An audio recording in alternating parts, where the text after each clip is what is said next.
بسم الله الرحمن الرحیم. رمضان المبارک په میاشت کې بعضې ملګري یوه غلطي دا هم کوي چې د افطارۍ په وخت کې صبر نه کوي. هغې وخت ته چې کوم د افطارۍ وخت دی په کوم وخت باندې چې نور پرېوځي او د اسبابو زمانه ده او اسباب سیوا شوي دي. موږ ته د مخکې نه د ټولې میاشتې کلنډر معلوم شوی چې په دې میاشت کې به په کوم وخت باندې په کومه ورځ په کوم وخت سحري کېږي، په کومه ورځ باندې به په کوم وخت افطاري کېږي. نو پکار دا ده چې موږ د هغې وختونو التزام وکړو او دې ته نه ګورو چې هلته بانګ شروع شو، اذان شروع شو، بس اوس به زه خامخا روژه ماتومه.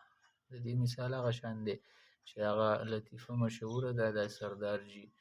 سردارجي د کور نه راووتو او مخې ته یې د کیلې چیلکه پرته وه. نو دې وویل سر له لاس را پرېښود، اوهو نن به بیا راغورځېدل غواړي. نو دې ته نه ګوري، دا نه کوي چې یاره کیله ده او ما خو ولیده نو زه به یې لرې کړمه د ځان نه، د راتاوېدو ضرورت پکې نشته.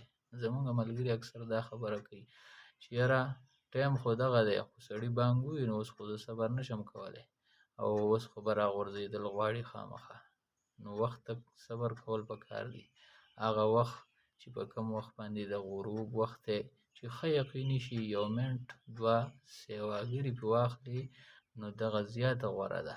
خو که په هغې سیواګرې یو سړی یو سیواګری ټایم نشي تېرولی نو خامخا چې د هغې وخت التزام وکړي. کوم وخت چې د غروب دپاره ښوولی شوی دی د مخکې نه او د هغې د مخکې نه موږ ته ترتیب معلوم دی او د هغې نه مخکې روژه نه ماتوو، د احتیاط کار وکړو. روغه ورځ مونږه صبر کړی دی، د صبر میاشت ده، نو یو منټ دوه صبر نور کول دا هېڅ ګران نه دي.